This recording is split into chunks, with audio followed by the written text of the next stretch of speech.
Hello, everyone. Thank you for joining us on the Connecting Greeks show.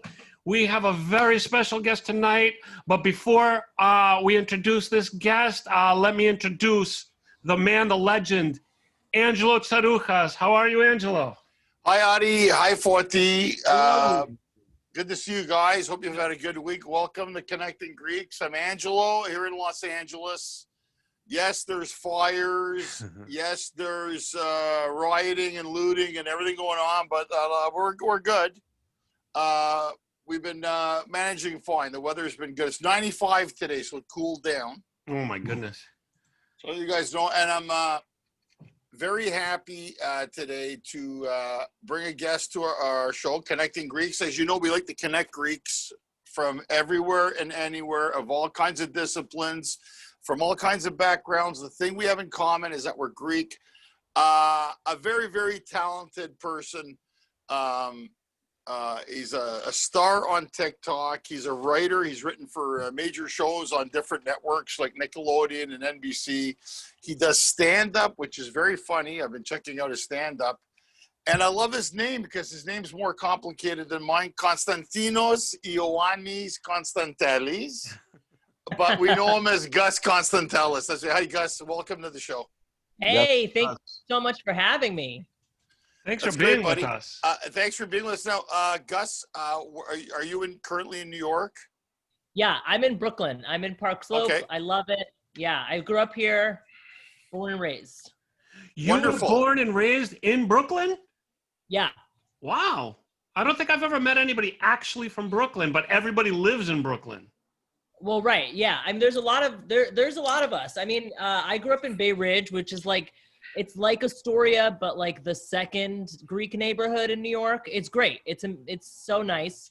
I lived in LA for 3.5 years. I moved back to New York because I hated LA. Nothing against LA. It just was not for me. Sorry, Angelo. That's okay. I don't blame you. But now I'm back and I love it so much. Awesome. Now, would you call yourself? So here's the difference, because you know, Gus, I'm from Canada, so I'm from Montreal and then Toronto, and I lived in London, and then I ended up in LA. I didn't know how long I was going to live in LA because the plan was for 3 years, and then I was probably going to move back out. But I ended up meeting my wife here, and one story leads to another. I'm here. I enjoy the weather, but I'm a huge fan of New York. And this is how I view America. There's New York, there's Los Angeles, and then there's America. Does that make sense? Right. That's what I say. I'm like, well, there's the West Coast, the East Coast, and then the South is what I call it, which is not. People are like, Chicago is the Midwest. I'm like, that's also the South to me. I'm so dumb. I have no idea. And I really have I barely even left New York or LA. I've spent most of my time on the coasts. Now, Gus, do they call you Costa sometimes, or Gus?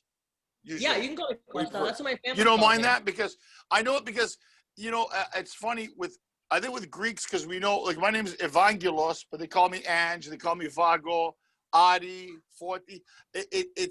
There's a commonality when you get to know people, especially in our heritage, that you settle in on names, and I say, I like Gus, but then it's sometimes say Costa, there's so many, because in America, Konstantinos is Gus, but do you know in Australia, Konstantinos is Con? Yeah. Well, K-O-N, which makes more sense. There's also Charlie. A lot of Konstantinos I know are Charlies. A lot of Dino. And Dino, yeah, Dino, of course, yeah. But Ari, Charlie, I find from Haralambos. Yeah, Bobby, but my dad's name was Bobby out of Haralambos. Bobby. But my dad's name was Konstantinos, and my son's name is Konstantinos. We called my dad Costa, and we call my son Dean. Well, let me tell you this, guys. Yeah, Dean. Dean. Yeah, that makes sense. As a Forti, I grew up as Frank. That's horrible. No, but I've heard that too. Right, because nobody in my neighborhood could pronounce Forti, and the closest thing they could think of with an F was Frank. I could think of something else with an F, but we're not going to call you that. That's hilarious, guys. But how do you feel? Like, I mean, it's interesting because I watched the clip, and that's why I think Gus understood what I said. Constantino's, Ioannis Constantellis, and then it's funny that we all have a variation of those jokes because we all kind of grew up with that sensitivity, right? Yeah. And I loved your take on it. And how much do you find now? And you're the right person to maybe throw this question to, Gus. As a stand-up, there's been, I'd say, a little bit of censorship in terms of what we can say that doesn't offend people. But having said that, and even when I see you doing on your videos of your mom, which are hilarious, which I love those, because we all connect to that. But do you find being Greek, does that allow you, and I'll give you an example today. My daughter had to do something for school. She's 8 years old. And the girl said it was Dionysus. And my daughter said Dionysos. So the kid said, no, you're saying it wrong. And my daughter said, I'm Greek, I'm saying it right. Which I thought was hilarious. And I love that attitude. She goes, Daddy, is it Dionysus or Dionysos? It goes, Dionysos. That's the pronunciation that we know. So my question to you, Gus, sometimes, and I know your comedy is not just about being Greek, it's about characters, but do you find when we need it, is it a good back thrust for us to have that ace in our pocket, the Greek thing? Well, okay. First of all, coming in hot with the sensitivity question, I have to say, that's a difficult question. Okay. No, I mean, I completely understand. So where I come from personally in terms of stand-up is like, I think that there is a way you can be edgy, but it needs to be edgy in terms of what's happening in the world today. So agreed. I think Yep. Right. And I think where people can sometimes be like, oh, people are so sensitive. It's like, no, I think it's because sometimes the jokes people are making are just like, oh, that's old. Like we've moved past that as a society. But personally, as like a stand-up, I feel like I'm never really going to fall into that. Like because I get on stage and I tell personal stories. I am just me on stage. And so like, I fall back on like, oh, well, you think this is crazy? Well, you can't really tell me it's wrong because it's my life. Do you know what I mean? Like, I'm telling you stories about my life. And if you find them offensive, it's like, well, that's your fault because this is just something that happened. As opposed to, here's just a hot take on, what trans people today, which is insane. You know what I mean? Like, that's a different thing. Yeah.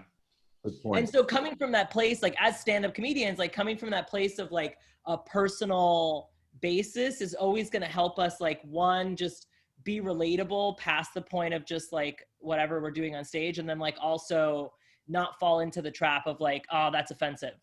Yeah. Well, we have a mutual friend in Lisa Lampanelli. Yes. And she's hilarious. I don't know if Ari and Forti are familiar with her. I'm familiar with her from the roast, and I think she is awesome. Awesome. And she's like the female Dawn Rickles. Now, if you know Lisa, she attacks everybody. She leaves nobody to, and I've had a running joke with Lisa because she's a really, really funny lady and she's hilarious. But what's funny now, because I was on a panel and, some people say, would certain comedians be able to enter the market? I'll give an example of what I mean by that. I made a joke once, Gus, where I said that, the Albanians in Greece were like the Mexicans in California. I didn't say anything bad about our Albanians. I said they do the jobs. Basically what I'm saying, the Greeks are lazy, right? That they won't do those jobs. And some lady went off on me saying that I was racist towards Albanians. The drepese, and I said, look, I didn't say, at which point did I say they were bad people or useless? I said, in comparison, if you go to Greece, and 99% of Greeks will agree, if you're in Greece, a lot of those jobs that the Greeks won't do because we're too entitled or too good to do, are done by Mexicans in California here. and she went off on me. And then everybody jumped on her. I didn't have to do anything because they're like, and I like what you said, if it's your own story or your own take of it, and if it's something that you're going accurately to about your lifestyle. And I think what happens is a lot of people, it's one thing to disagree with somebody's opinion, but you can't get mad at somebody for telling you the truth about their life. Right. Absolutely. Yes. Right. And that's. Am I right about comedy? Yeah. Right. No, yes, you were right about comedy. You've been doing it. No, I'm just asking you. I mean, you're younger than me, and I'm wondering, it's like, you know, you're a funny guy. I like your stuff. I watch your stuff. I haven't been able to do a show with you, but I liked your stuff. You got great presence. Your stuff's good. You're definitely going to have a nice career ahead of yourself doing this. Thank you so much. But I mean that. And at the same time, though, I find, because with me, I'm a little bit of old guard. I always say, Gus, I'm living in the old, and no, I'm from the old, living in the new. So it's a combination of the two, right? So every now and then, I got to check myself, so I don't sound like that racist uncle from Tripoli or something. You know? No, right, I get that. Well, that's the thing with Lisa too. Is Lisa Lampanelli, like, I think her entire career was based off of this idea of intent. And like what comedic intent really means. And her intent was, I'm gonna get in this room and I'm gonna make fun of every single type of person, and we're gonna have a good time, and then we're gonna go home and we're gonna know that it's bad, but we had a good time doing it. And I think that somewhere along the way, I think some people were like, oh yeah, fuck the Jews. And she was like, no. I was not saying that. Right. Just saying, like, we're going to make fun of everybody and have a good time. And someone was like, those black people are lazy. And it's like, no. Yeah. What I was trying to say. And I think she realized, like, I don't want this. I don't want my message to get lost. And so I'm going to quit and retire, because I want to make sure that people aren't feeling bad about themselves. And I think that was a really cool thing that she did. I think she's a genius, really. She really is. I've done many shows with Lisa. And, you know, somebody asked me once, and I always told them this, you know, when I was in the 3rd grade, this is a true story, I had to tell something about my family. So my mom is from Lesvos, and my dad's from Sparti.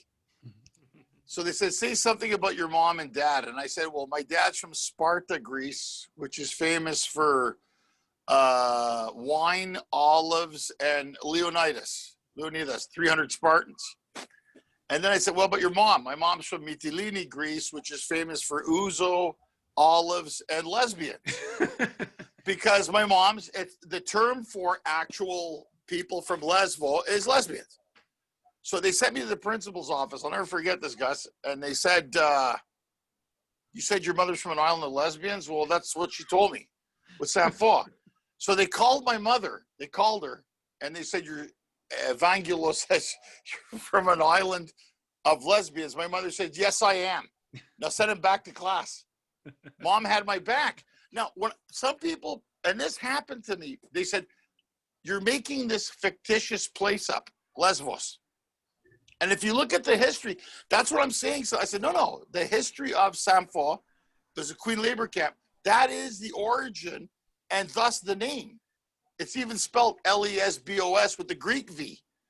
So I'm trying to say that to people, and they thought even at an early age, the people were looking at me like, you know, this is weird, you know. And have you ever been confronted with a historical fact that you know to be true, but people think some people think Sparta is fictitious? Yeah, right. Well, I think that's what's going on in America a lot right now, is like being presented facts and people being like, that's not true. And it's like, that is true though. Right. I don't know how else to say this. Gus, Angel's speaking about his parents with her. Where is your background from? Where are your parents from in Greece? First of all, I love Mytilene. I remember going there when I was 8 years old, and it was like one of the best places I've ever been in my life. Beautiful. It was so nice. Sorry, I can't curse. That's okay. You can curse. You can. Yeah, you can curse. We don't care. Great. Mytilene was fucking awesome. I love that place. My dad's from Ajo, and which is on the Peloponnesian. It's on the mainland. And then my mom is from a small village in Varda called Capelleto. Okay. Nice. It's near Patra. So it's Patra, and then if you keep going that route, it's Varda. like Imoilia, around that area. And then you go Napakto, all that places there, yeah. Right, exactly. And so, yeah, and then my mom's village is like 30 minutes away from Varda, and it's like a crater in the earth. There's no cell phone reception, there's no bathrooms, but there's one restaurant, and it has like the best food you've ever had in your life. I believe that. I believe that. I believe it. And the guy Mimi still works there, and he like never wears shoes and doesn't have teeth, but it's the best food you've ever had. Are you first generation, Gus? Yes. So your parents came from Greece? Yeah, they came in '84. My mom doesn't speak any English. My mom never learned English because my dad knew English. Yeah. And my dad learned English when he was in Athens as like a kid. And then my mom came with all her brothers and her sister who's in Canada, in Montreal. And so I have all these cousins in Montreal, and they all didn't speak English growing up. Like all my aunts and uncles know English. Now, a few of them know a few words. My mom is kind of better, but not really. And so, you know, it is what it is. I would have to take it to the doctor, and like the doctor would be like, okay, we're doing your breast exam, turn left. And I'd be like, all right, turn left. You know, like it was so wacky. But that's what we do. We do those things. Now I'm going to present something, and I want your opinion, all of you that we have you here. And, you know, we just tried to do something. I just tried this new flavor of something I like, and I was disturbed at first. My wife bought it. I'm gonna show you guys. It's called Triscuit, but tzatziki flavor. So it's Triscuit tzatziki, natural flavor with other natural flavor. Now I'm not trying to do product placement for Triscuit, but let me tell you, it was fucking delicious. It's tzatziki flavored Triscuits. Have you guys ever had this? No. Not yet. So I'm just telling you, my wife got it at Ralph's here in at the supermarket. It's 120 calories, about 9 servings, saturated fat 0, no sugar, it's actually very healthy for you. But I gotta tell you guys, now the only thing that disturbs me as a Greek, it's a tzatziki flavor, but in the top here, it's got like a little village somewhere in the middle America. They should have Greek. Midwest. The Midwest, right? And it's Triscuit. But what we did, we took the tzatziki Triscuit and we put it with some feta and pitted Kalamata olives with a little slice of domata. It was like an explosion in your mouth of Greekness. So I think we're on to something here now. So I don't know. Foti, can you get on the phone with Triscuit and get some sponsorship money? Because now the thing is, I'm going to ask all of you this, you know, because we're talking about it. Because when it comes to food, especially, I've noticed now, especially in America, they have a fascination with anything Greek, whether it be yogurt, whether it be, all this stuff, cheese and everything else, and people tend to like it. And I'm going to ask all of you, when people find out, if they don't know you're Greek, if they find out you're Greek, do they share food stories with you about Greek food? All the time. Yeah. Gus, do you get that a lot? It's always, oh my God, I love gyro. And it's like, how do you, right. And then because they're my age, they're like, but how do you say it? Can you say it for me? Is it gyro? And I'm like, here we go. Yes. Yeah, I get a lot of questions. I get a lot of like, where's the best Greek food in New York is my main question. And I have a couple answers and they're all in Astoria. Tell us. Well, one, there's a food truck in Astoria called King Souvlaki, which is the best Greek food I've ever had. And really? I mean, it's so good. I mean, there's so much good Greek food. Hold on, Gus. King Souvlaki? King Souvlaki, it's a food truck, and they have a store, like an actual store in Bay Ridge now. They opened, which is great, and they have outdoor seating. You can go if you're in Bay Ridge. There's a few places in Park Slope near me that are really good. Athena's really good. Kyklades is really good. I've been to Kyklades. Yeah. Kyklades is awesome, and then Agnadi is great too. Nice. Oh, I'm hungry. Now, Gus, we got a fan sent in a question for you. It says, Gus, as a first-generation Greek American, I connect to your comedy in deeply relatable ways. But how do you feel your Greek-themed comedy connects with the American audience? as a follow-up, do you ever feel a kind of responsibility of communicating Greek culture, thinking to others for the first time through your work? Good question. Yeah, that's a great question. I love that. I love that question. I think so. Okay, for the first part, how do you feel your Greek theme comedy connects? So, okay, whenever I make those videos, I really try to not make them so specific that I'm excluding other cultures, because I know what's funny about the mom character is that she's technically an archetype of like any immigrant mom.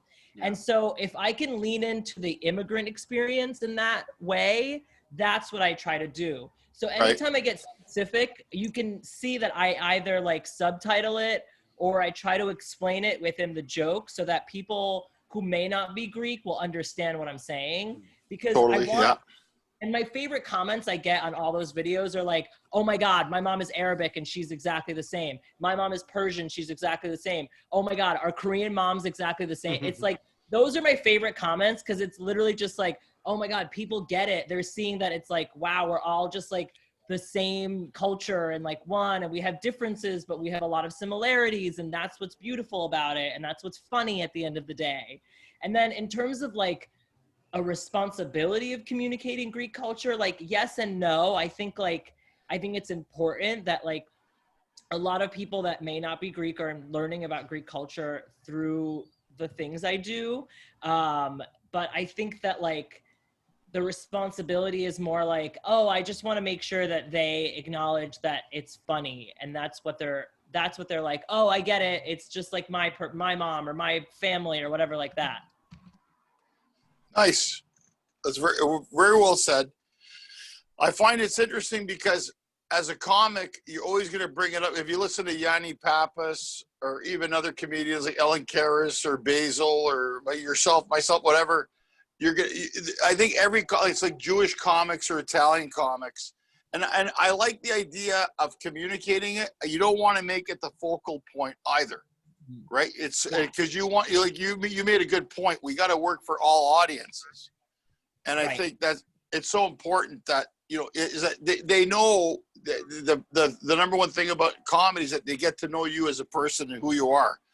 And, and then once they get to know you, then they can sort of connect to what you're saying to them. That's been my experience.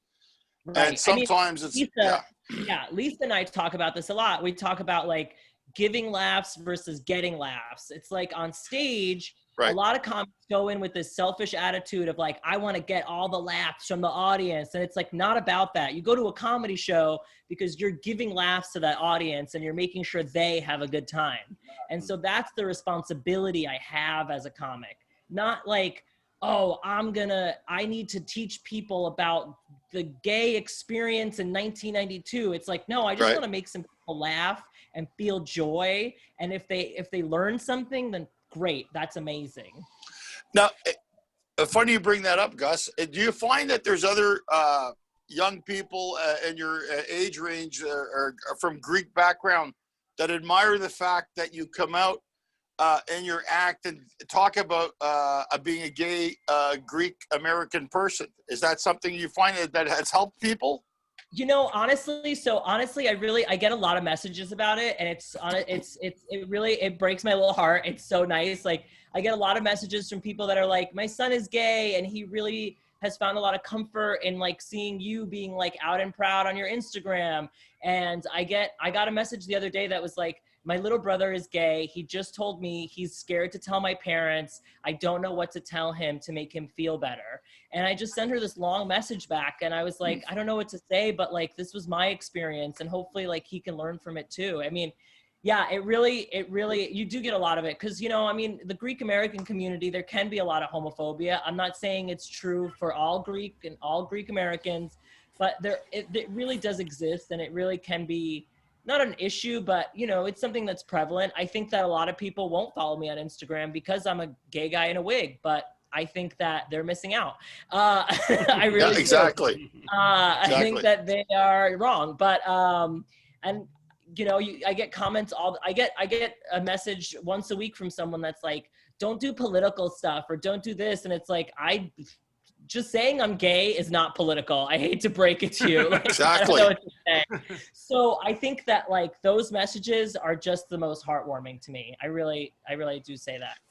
Well, I think what happens is that they see somebody like you who's pursuing a career and who works hard as you do, because I know you do, and you're coming out. I think it's comforting, and it's also a great example for other people to say, hey, Gus can do it, you know, whatever. It doesn't have to be comedy, it can be anything that you don't have to. And you're right, you know, sometimes the old world is stuck in the old world, and they're not up to date in the new world. And that's why, you know, it's like, you know, why not? I mean, if it's something, and I always think it's a good thing for other people to share. I've had people tell me that, your comedy helped me heal. Something bad happened to me.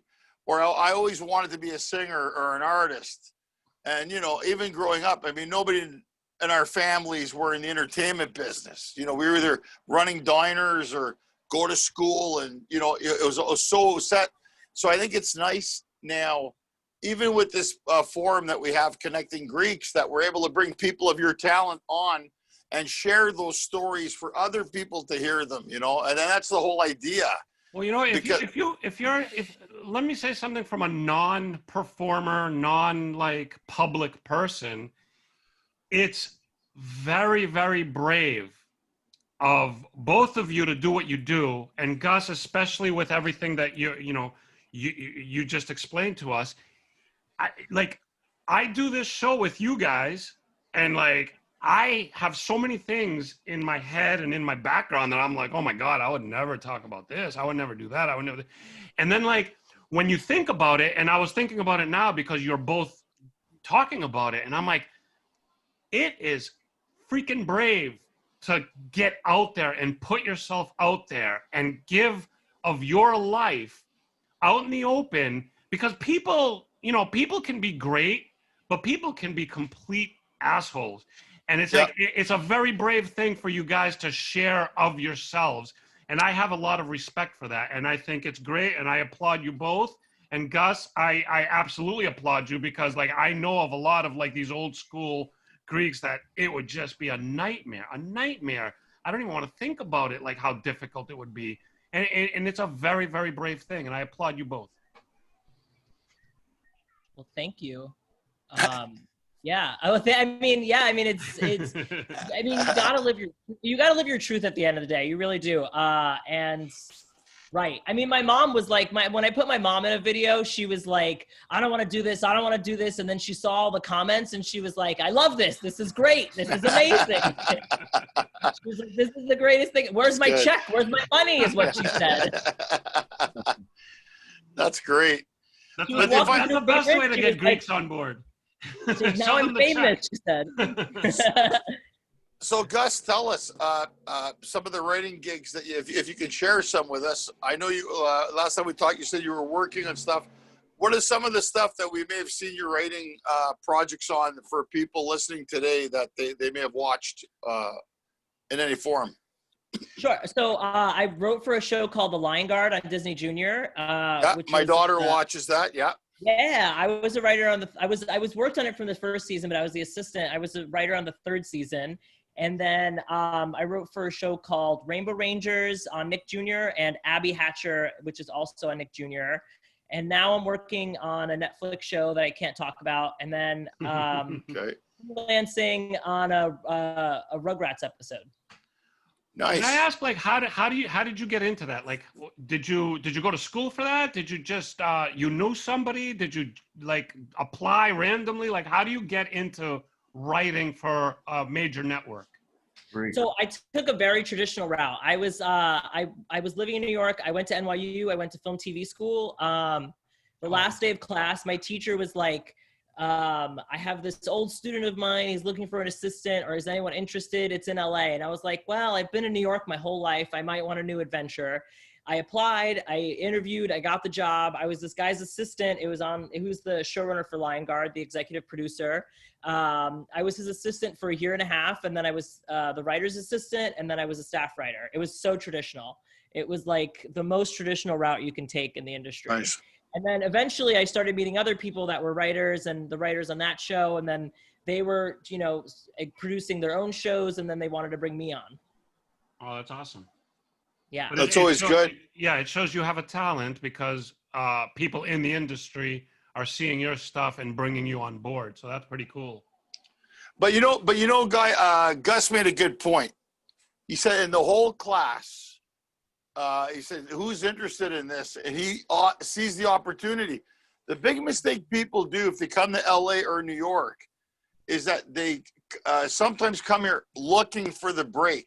And sometimes the break is given to you, and people don't take advantage of it, you know? Yeah, that's very true. And is it right? And I think what happens is that a lot of times I've had a lot of people ask me, hey, how do you get an agent for film or for voice or for whatever? I go, well, you got to pursue it. You got to take courses. Like you said, take courses if you go to acting school, and then you meet people and they post on the bulletin board, open workshop or whatever.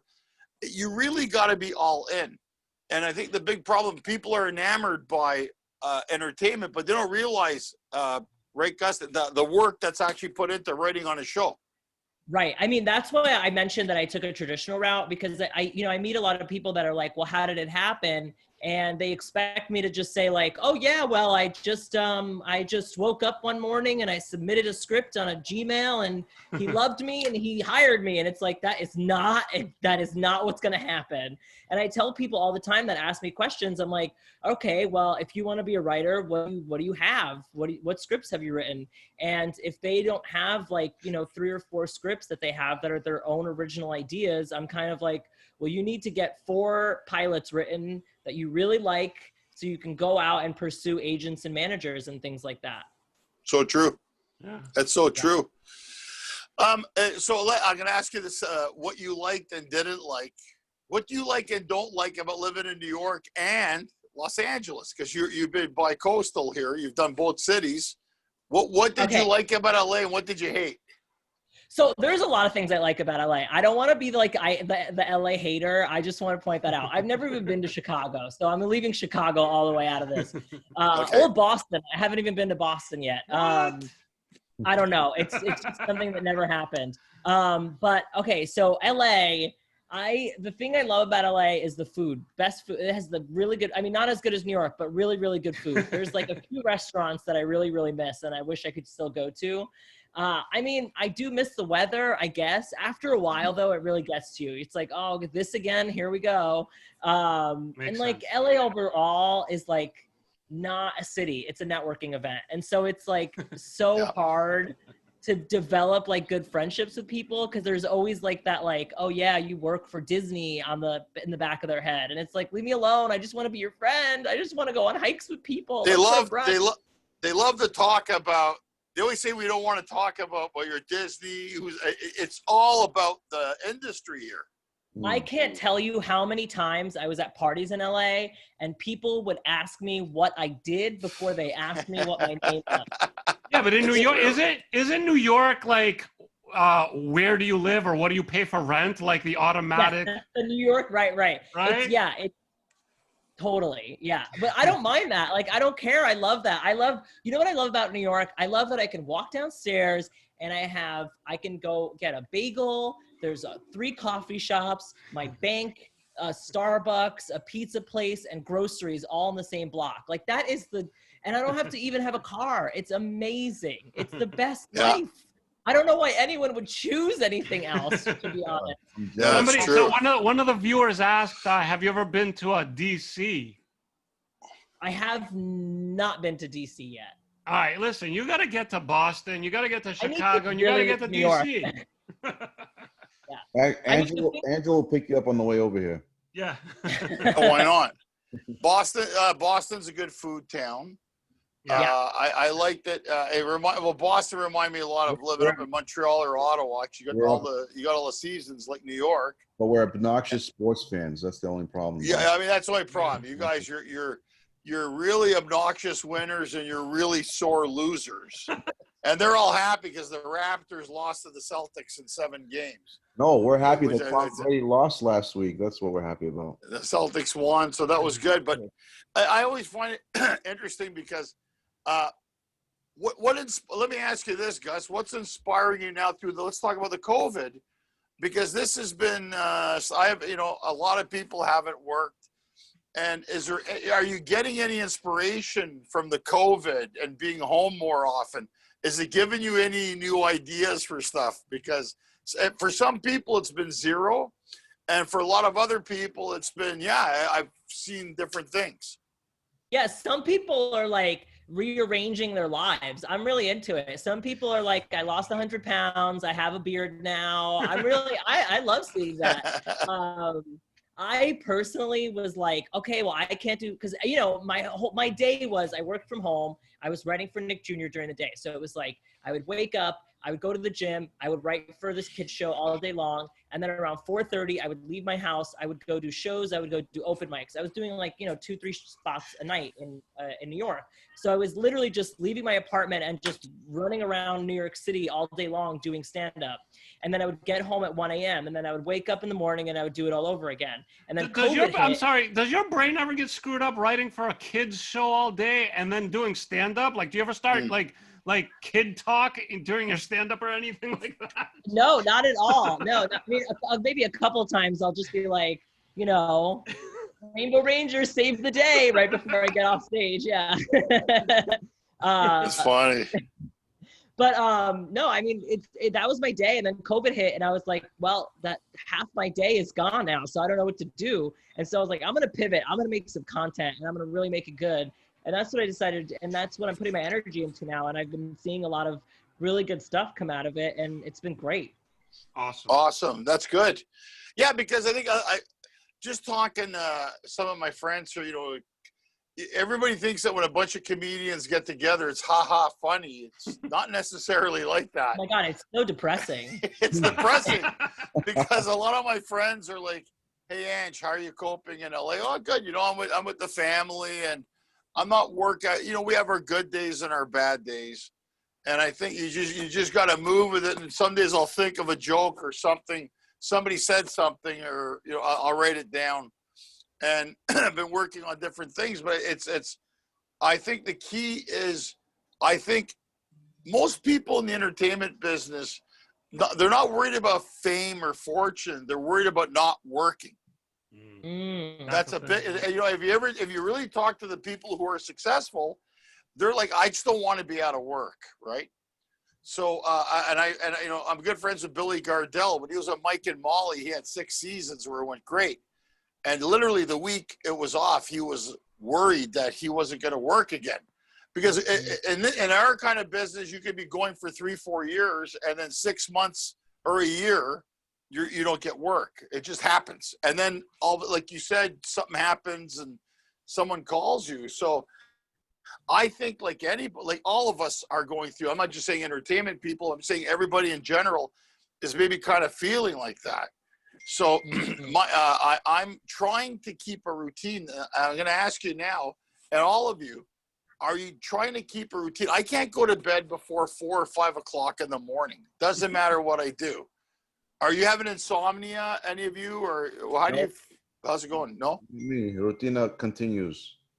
Yeah. Okay. Foti passes out by 11 every night.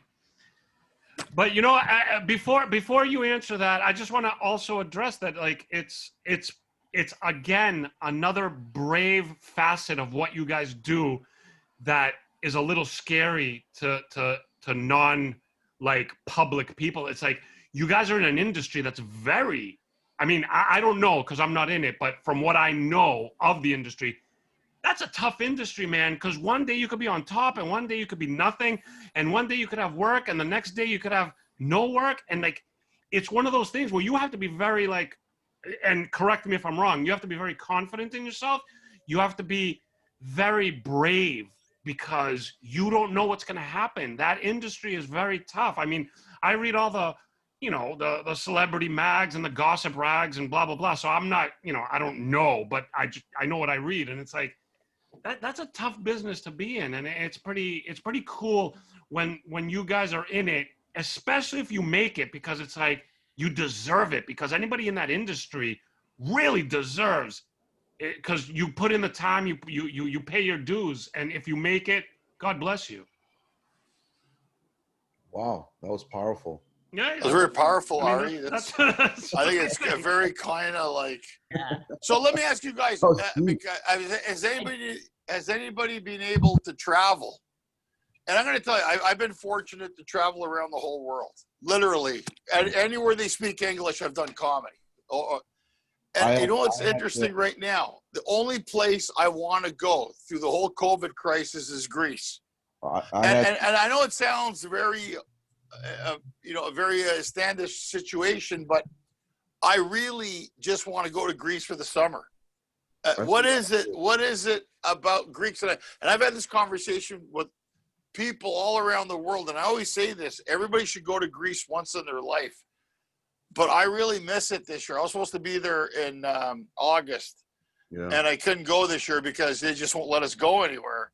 I mean, I know of a lot of people who went to Greece, and I was shocked because I thought that you cannot go to Greece.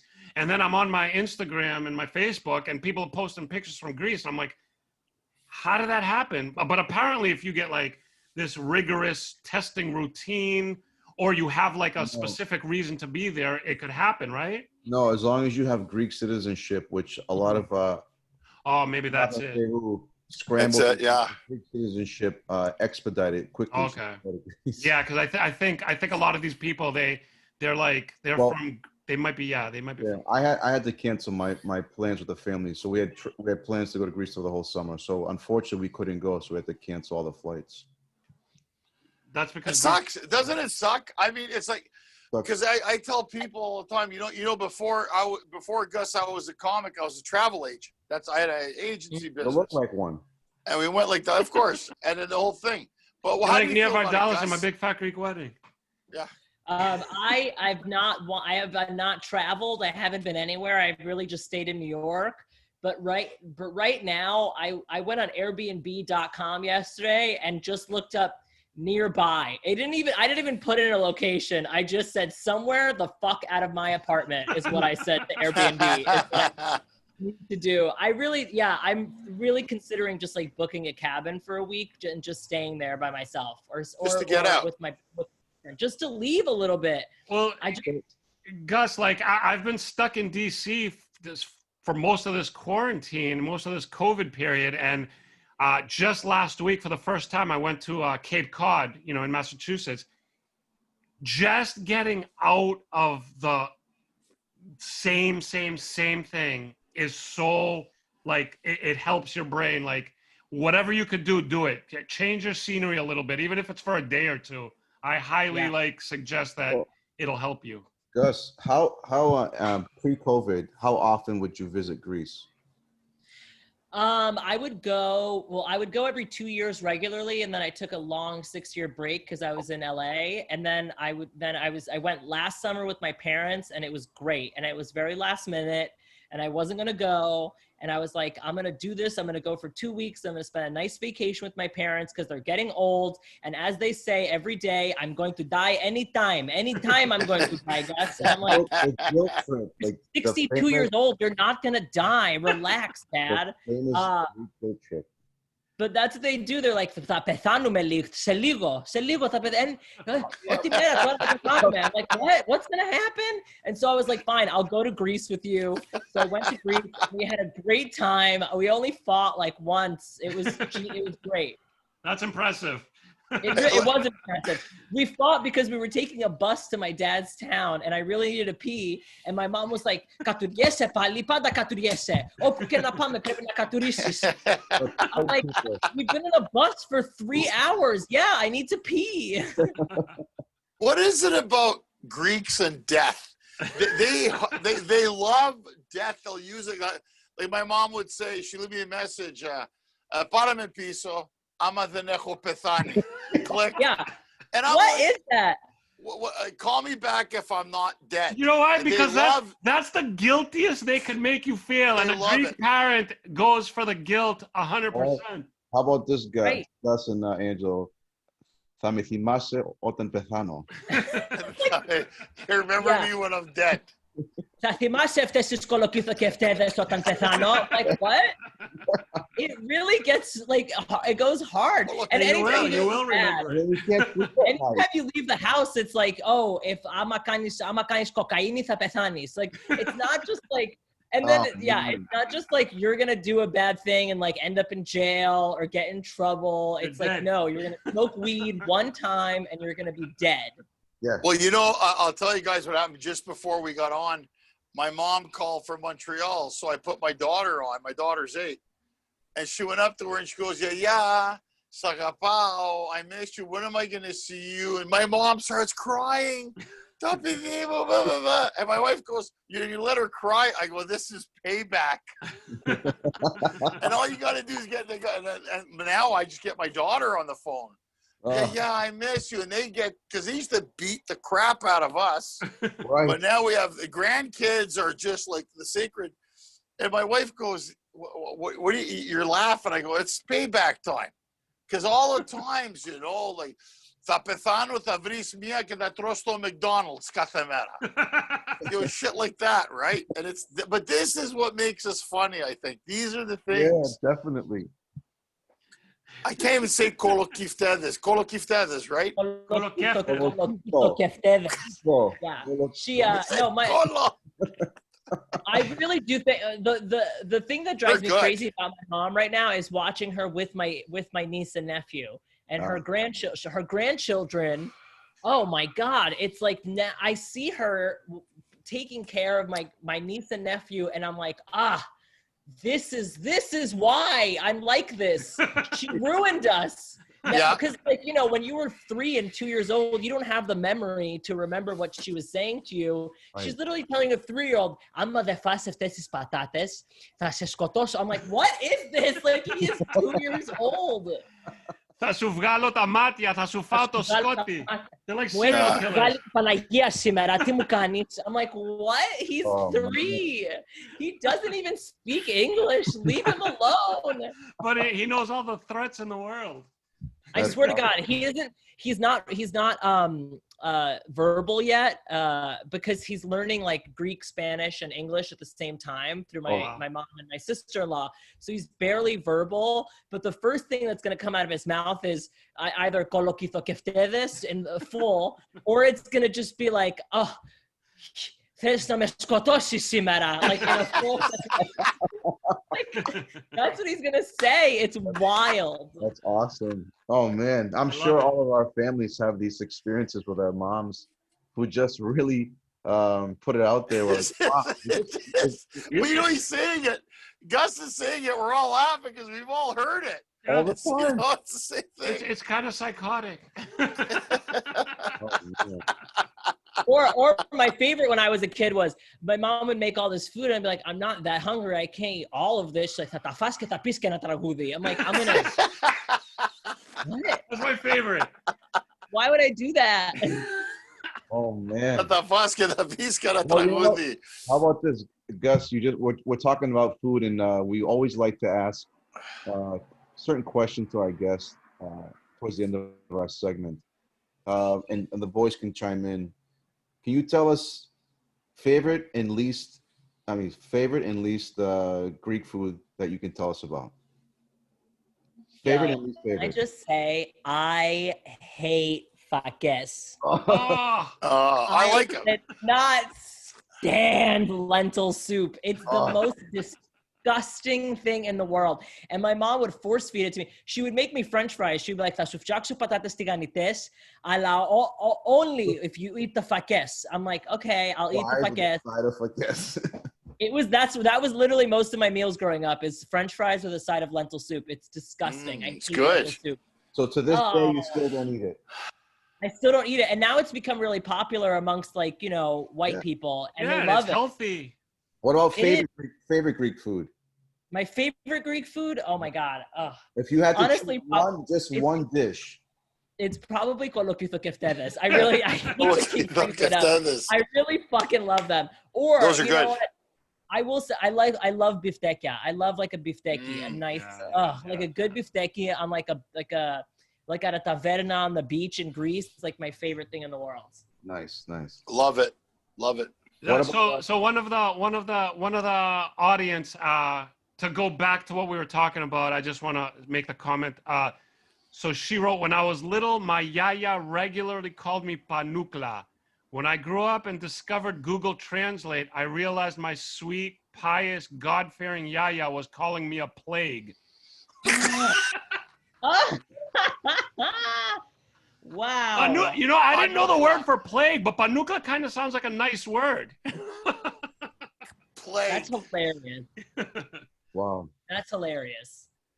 Well, How about Gus? You said you've been to Greece. You've traveled frequently with the family, but favorite destination in Greece that you've been to, or any of the places you've been to had the most impact on you? I love Ayo. I think Ayo is great. I mean, it's definitely not a vacation spot by any means because it's like on the mainland, and like I feel like it's hard to recommend that to people. But Zakynthos and Mytilene, bringing Mytilene back, amazing, so amazing. Like, tell people that go to Greece every time if they're like, "What do I do? Where should I go?" Blah, blah, blah. And they're not Greek. Like, don't go to Mykonos. Don't go to Santorini. Go to the 3 islands around Santorini and go to the other side of Greece where you can go to Zakynthos, Mytilene, Kefalonia. Go to other places, Crete, where people aren't going to be like only American, and you're going to get a good, better, more authentic experience is what I say. That's true. That's a good point. Good point. Great point. And so, Gus, tell us, where can people find you? Your handles and everything. Gus Constantellis, all on TikTok and Instagram. What are your handles so we can let everybody know where to look for you? I'm constantly Gus on everything, pretty much. That's awesome. And then on Facebook, through my name. But all my social media is constantly Gus. I just got on Cameo this week, so if you want a Greek mom cameo or a Gus Constantellis cameo, you can hit me up. For our audience, can you explain to them what Cameo is if they don't know? Sure. Cameo is a basically you pay to get a personalized message from either an influencer, an artist, an actor, a celebrity, a musician, whatever, and they basically make you a personalized message and send it to you. It's great. I've been doing all these like happy birthday messages as Greek mom, and they've been very, very fun. I've been doing like birthday messages, anniversary messages. I'm doing a divorce message tomorrow, which is going to be hilarious. I was going to say, more importantly, Boris na vrisis kapion if we get you on Cameo? Well, sometimes people ask for that. Sometimes some people are like, you know, this is for my aunt. She's kind of sensitive. And some people are like, this is for my daughter. Feel free to roast her. It really varies. So you can put in it what you want me to, you know, make jokes about or what you want me to say. And so it's really fun. That's really cool. Angelo, you got to get on that too. Yeah, I've been meaning to. I haven't because I've been so busy being in a coma for 6 months that I haven't really had an opportunity to. Hey, Angelo, I'm gonna hire you to just whisper sweet nothing so I could go to bed at night. So good. Fights, that's scotoso. That's awesome, Gus. We're gonna list all of those on our video page and also on the podcast that we make from this. So that's wonderful. Constantly Gus all across the board. I'm gonna check it all out and make sure I list it all properly for you. Guys, anything else you gonna mention? Talk about anything else? Last minute thoughts? No, I think it's been great having you on the show today, Gus. You're definitely a talent. You got a great personality. You tell funny stories. Anybody out there, constantly Gus, check it out. I checked out your stuff, and it's hilarious. Thank you so much. Thanks for having me, guys. You guys are great. No, for sure. And thanks for coming on the show with us. And Connecting Greeks. I'm going to let Ari take us out of this, but Connecting Greeks. Thank you, Gus, Ari, Forti. Thank you, Angelo. Thank you, Gus. Let's keep connecting and let's keep it going because we have so much to celebrate. We got to keep celebrating it. So thanks again, Gus. We absolutely will. Thank you, Gus. Thank you, Forti. Thank you, Angelo. Thank you, everybody out there for watching. Check out the video. Check out the podcast. We'll see you next week. Everybody, thank you again. Gus, you're awesome. Angela, I love you. We will see you guys next week. Take care. Thanks, guys. Bye-bye.